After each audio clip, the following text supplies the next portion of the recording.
नमस्कार, बहुत स्वागत है आपका। सुबह की बड़ी खबर देख रहे हैं और आपके साथ मैं हूं आसिफ शेख। श्रीसन फार्मास्यूटिकल के मालिक रंगनाथन को पुलिस ने गिरफ्तार कर लिया है। मध्य प्रदेश से एसआईटी टीम तमिलनाडु पहुंचकर उन्हें गिरफ्तार किया। पुलिस ने रंगनाथन को चेन्नई से गिरफ्तार किया। कांचीपुरम की फैक्ट्री में लेकर जाया जाएगा। कफ सिरप मामले में श्रीसन के मालिक रंगनाथ पर छिंदवाड़ा पुलिस ने 20,000 के इनाम का ऐलान भी किया था। तो ये बड़ी खबर इस वक्त हम आपको बता रहे हैं और बड़ी खबर ये कि जिस मौत की सिरप पीकर बच्चों की जान गई, उस सिरप को बनाने वाली कंपनी श्रीसन के मालिक रंगनाथन को गिरफ्तार कर लिया है। एमपी पुलिस ने उनकी गिरफ्तारी की। 20,000 रुपए के इनाम का ऐलान भी रंगनाथन पर किया गया था। ये रंगनाथन का फोटो है और इसके बाद से फरार चल रहा था। हालांकि बताया गया कि चेन्नई से रंगनाथन को एमपी पुलिस ने गिरफ्तार कर लिया है।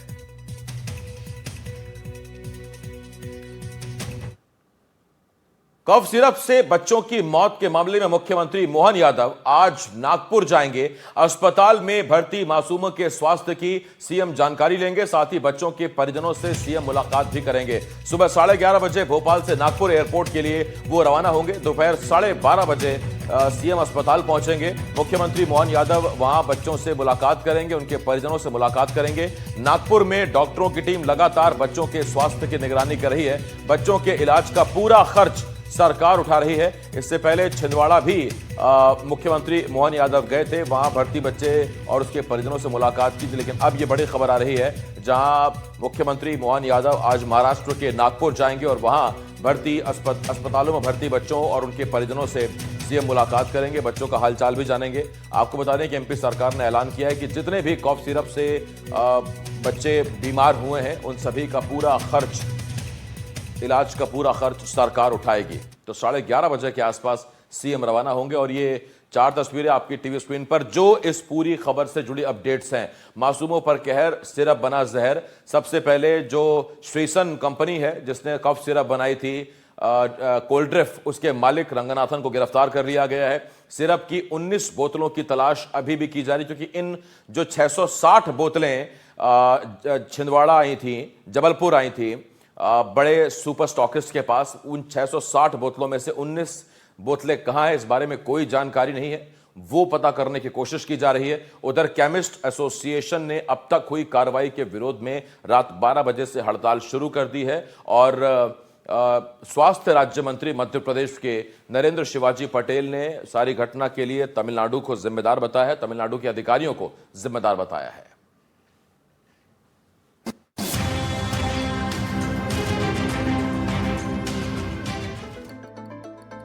छिंदवाड़ा में कफ सिरप कांड में बच्चों की मौत से पूरे मध्य प्रदेश में हड़कंप मचा हुआ है। जगह जगह ताबड़तोड़ छापेमारी की जा रही है। इसी कड़ी में Madhya Pradesh drug and pharmaceutical department ने जबलपुर में कटारिया फार्मास्यूटिकल्स डिस्ट्रीब्यूटर पर छापा मारा। जानकारी के मुताबिक कटारिया फार्मास्यूटिकल्स ने चेन्नई की श्रीसन कंपनी से कोल्ड ड्रिफ्ट कफ सिरप की 660 बोतलें मंगवाई थी। इनमें से 457 बोतलों को जब्त कर लिया गया है, जबकि 156 बोतलें मरीजों को बांटी गई थी। 28 बोतलों को जांच के लिए भोपाल लैब में टेस्टिंग के लिए भेजा गया, जबकि 19 बोतलें कहां हैं इसका अभी तक पता नहीं चला है। छिंदवाड़ा में हमारे कोल्ड ड्रिफ्ट सिरप की सप्लाई है, वहाँ पर जिन स्टॉकिस्ट को हम लोगों ने माल भेजा है, उन लोगों से जो हॉस्पिटल में माल किया है उससे कुछ सुना है तबीयत खराब हो गई बच्चों की और उनको नागपुर ले गए हैं और बच्चों की डेथ हो गई है, ऐसा सुनने में आ रहा है। किस तरह से सैंपल, कौन से सैंपल लिए गए, क्या हुआ? केवल एक कोल्ड ड्रिफ्ट सिरप हमारे यहाँ से जो सप्लाई हुई है, एक ही प्रोडक्ट की है, कोल्ड ड्रिफ्ट सिरप जो चेन्नई से आती है। छिंदवाड़ा में कहाँ सप्लाई होती है? इन दुकानों में नाम बता पाएंगे? अब छिंदवाड़ा में 3 स्टॉकिस्ट हैं, आयुष फार्मा, न्यू अपना pharma, Jain medical and general stores. Medical shop, medical अस्पताल वगैरह कुछ? नहीं, सिर्फ स्टॉकिस्ट को सप्लाई होती है। तो अभी क्या सैंपल लिए गए हैं जी?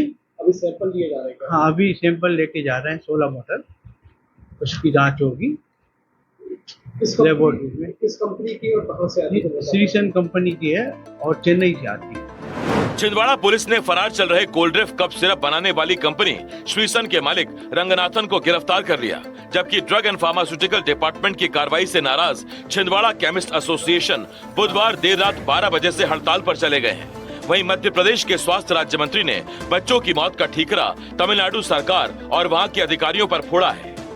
मध्य प्रदेश के सरकार के अधिकारीगण उतने दोषी नहीं हैं जितने से अधिक दोषी तमिलनाडु सरकार की व्यवस्था है, क्योंकि जो व्यवस्था है मैन्युफैक्चरिंग करने की, लाइसेंस देने की, वो स्टेट की है, और जिस स्टेट में दवाई बनती है और उससे जब बिक्री के लिए वो बाहर आती है तो उसकी जवाबदारी उसको चेक करना, उसकी क्वालिटी चेक करना, हर बैच की लेबोरेटरी में चेक होना अनिवार्य है।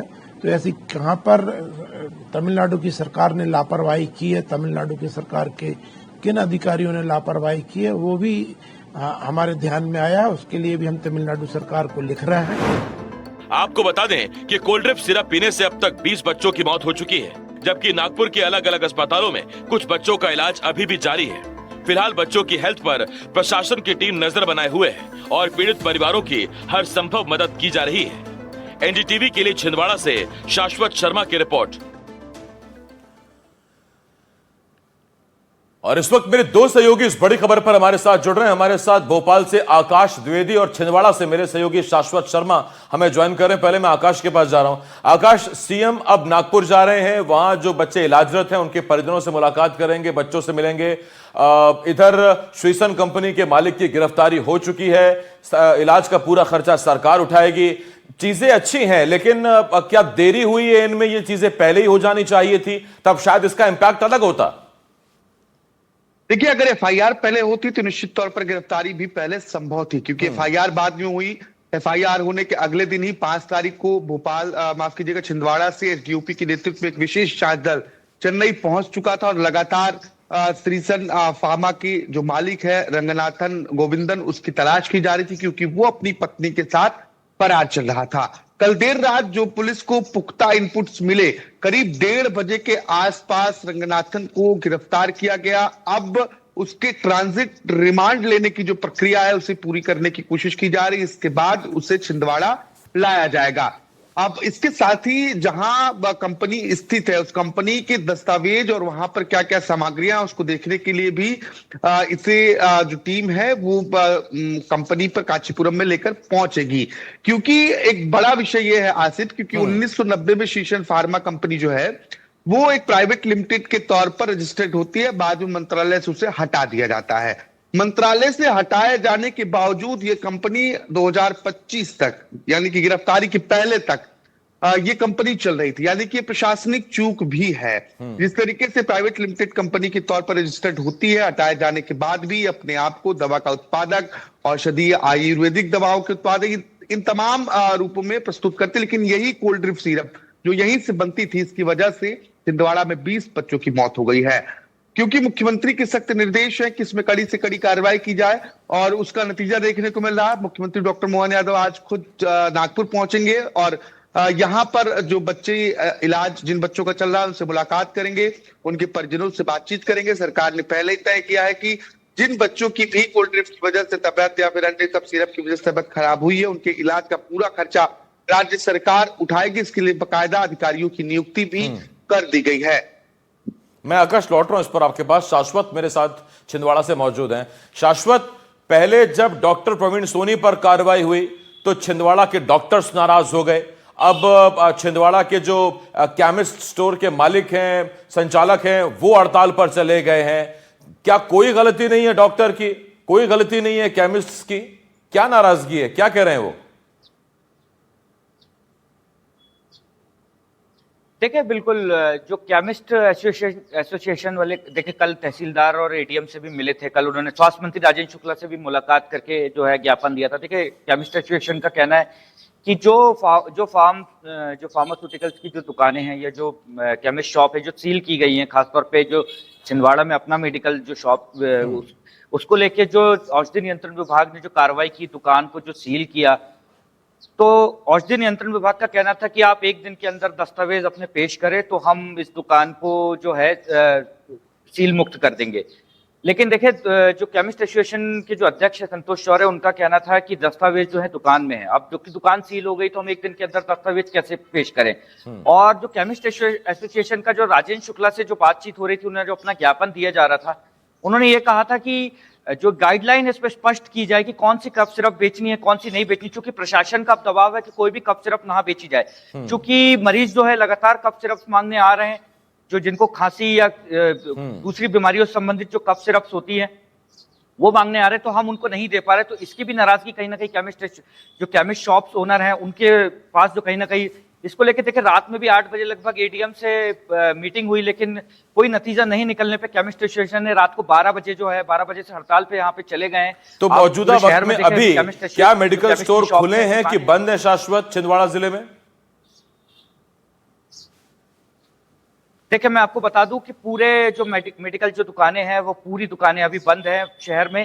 देखिए 11 बजे जो है फिर से जो है कलेक्टर है, छिंदवाड़ा जिले के कलेक्टर हरेंद्र नारायण, उन्होंने जो है केमिस्ट एसोसिएशन के लोगों को यहाँ पे बुलाया है। कहीं ना कहीं देखिए 11 बजे जो है इनकी बैठक है, लगभग एक डेढ़ घंटे की इनकी बैठक है। एक डेढ़ घंटे के बाद जो बातचीत में नतीजा है क्या निकलता है देखते हैं। क्योंकि अगर केमिस्ट एसोसिएशन ने कहा है कि अगर हमको कोई स्पष्ट गाइडलाइन नहीं मिलती है और या हमारे हम जो मांगे रख रहे हैं वो नहीं मानी जाती तो हम अपनी दुकानें नहीं खोलेंगे। तो देखिए कहीं ना कहीं अब डॉक्टर्स की भी आज 10-11 बजे कलेक्टर के साथ देखिए बैठक है, उसका भी एक नतीजा निकलना है कि डॉक्टर्स हड़ताल पे जाएंगे या नहीं जाएंगे। अब केमिस्ट एसोसिएशन तो देखिए कहीं ना कहीं देखिए आप चूंकि अगर दुकानें मेडिकल की दुकानें बंद रहती है तो निश्चित ही देखें प्रशासन पर दबाव आएगा। क्योंकि अगर दवाई की दुकानें बंद है और देखिए इस पे पूरे छिंदवाड़ा जिले की, अगर छिंदवाड़ा की 8 तहसील है तो जितने भी मेडिकल शॉप्स हैं सभी बंद रखने का फैसला लिया गया है। कल रात को 12 बजे कल दिन भर गहमा गहमी चलती रही। राजेंद्र शुक्ला से भी केमिस्ट एसोसिएशन की बात हुई लेकिन कोई नतीजा नहीं निकला। शाम को एडीएम से भी बात हुई लेकिन कोई नतीजा नहीं निकला। तो कहीं ना कहीं देखिए प्रशासन को इसका कोई ना कोई रास्ता तो यहाँ पे निकालना पड़ेगा। जाहिर बात है। और आपने छिंदवाड़ा स्तर तक का मुझे अपडेट दिया, जरा मैं जान लेता हूं कि भोपाल स्तर पे, प्रदेश स्तर पे क्या हो रहा है। आईएमए मध्य प्रदेश का क्या स्टैंड है इस पे आकाश? देखिए फिलहाल जो जूनियर डॉक्टर्स के साथ ही जो डॉक्टर्स एसोसिएशन भोपाल में हैं, इनका अभी किसी भी तरीके से हड़ताल का ऐलान नहीं है, लेकिन पत्राचार जरूर किया गया है। जो कार्रवाइयां हुई हैं उसका विरोध डॉक्टर्स एसोसिएशन जरूर जता रहे हैं, लेकिन किसी तरीके की हड़ताल भोपाल में नहीं है। और केमिस्ट एसोसिएशन की भी कोई हड़ताल भोपाल में देखने को नहीं मिली है।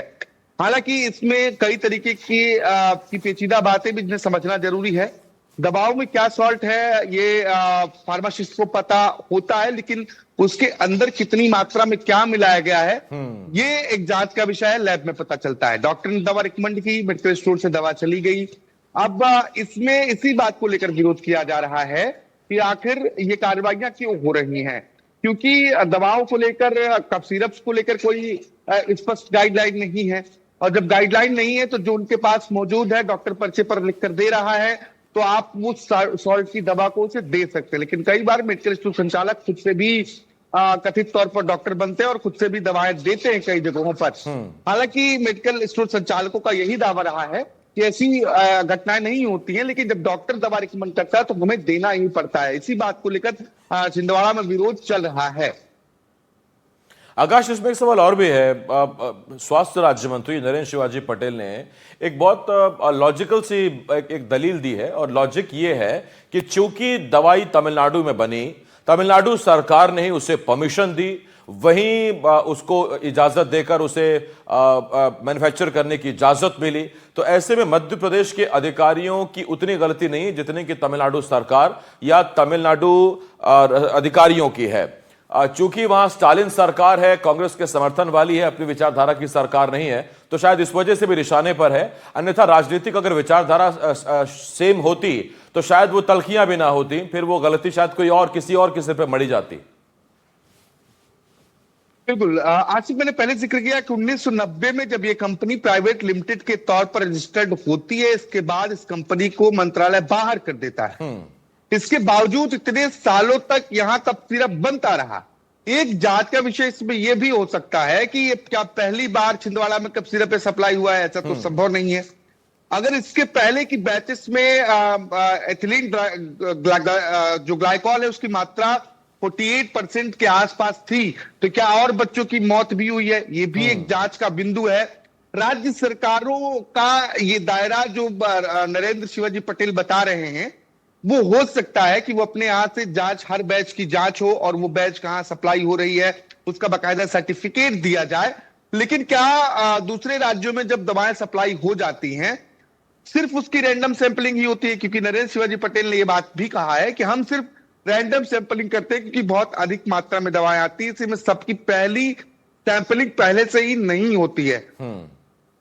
तो अगर समय रहते जो बाहर से आने वाली दवाएं हैं उनकी सैंपलिंग की जाए तो ये पता लग सकता है कि किस दवा में क्या ऐसा सब्सटेंस मिला है जो हानिकारक हो सकता है, जो कोल्ड ड्रिफ्ट के मामले में हमें देखने को मिला। ठीक है। अब यहाँ के लोग कम दोषी हैं, ये मंत्री जी तय नहीं कर सकते, क्योंकि जब ये पहला दूसरा घटनाक्रम लगातार सामने आने लगा, फिर सैंपल अब तमिलनाडु भेजा गया, वो भी डाक के जरिए भेजा जाता है, इसमें बहुत तेजी आ सकती थी, कोल्ड ड्रिफ्ट को पूरे प्रदेश में बैन किया जा सकता था, लेकिन सिर्फ छिंदवाड़ा में ही बैन हुआ।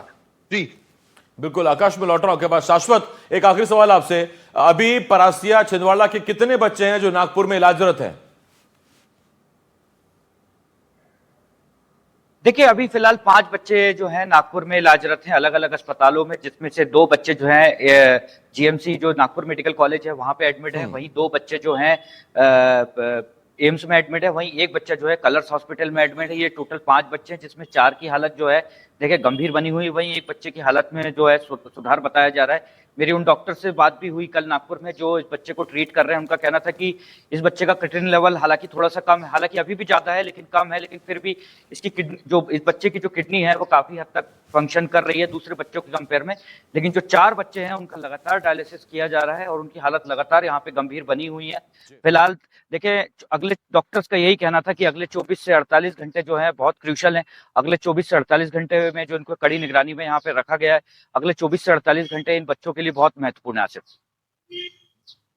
जी, मैं शाश्वत लौट रहा हूं आपके पास, आकाश आपके पास भी लौट रहा हूं, लेकिन आपको बता दें कि इस मामले में अपडेट क्या क्या है। देखिए, बीती रात में आप देखिए क्या क्या हुआ है, पिछले 10-12 घंटे के अंदर क्या अपडेट है आपको बताते हैं। दरअसल सबसे पहले हुआ यह है कि श्रीसन कंपनी का जो मालिक है रंगनाथन, उसकी गिरफ्तारी हो गई, देर रात गिरफ्तारी हुई। रंगनाथन और उनकी पत्नी दोनों फरार चल रहे थे और उस दौरान रंगनाथन की गिरफ्तारी हो गई। 20,000 रुपए का इनाम का ऐलान उन पर किया गया। तो रंगनाथन है कौन? श्रीसन फार्मास्यूटिकल कंपनी के मालिक हैं। ये वही कंपनी है जिसने कफ सिरप बनाई थी कोल्ड ड्रिफ्ट, और उस कोल्ड ड्रिफ्ट में जो मानक था 0.1% DEG होने के लिए, डायथ्रिन ग्लाइकोल, वो 48% से ज्यादा मिला था और उसी के बाद इनकी गिरफ्तारी की गई है। उधर अपडेट यह है कि मुख्यमंत्री आज नागपुर जाएंगे, इलाजरत बच्चों के परिजनों से और बच्चों से मुलाकात करेंगे। बहुत धन्यवाद करता हूं आपका शाश्वत, आकाश, आप दोनों का बहुत बहुत शुक्रिया हमारे साथ जुड़ने के लिए। आकाश मेरे सहयोगी भोपाल से, शाश्वत मेरे सहयोगी छिंदवाड़ा से इस वक्त हमारे साथ जुड़े हुए थे।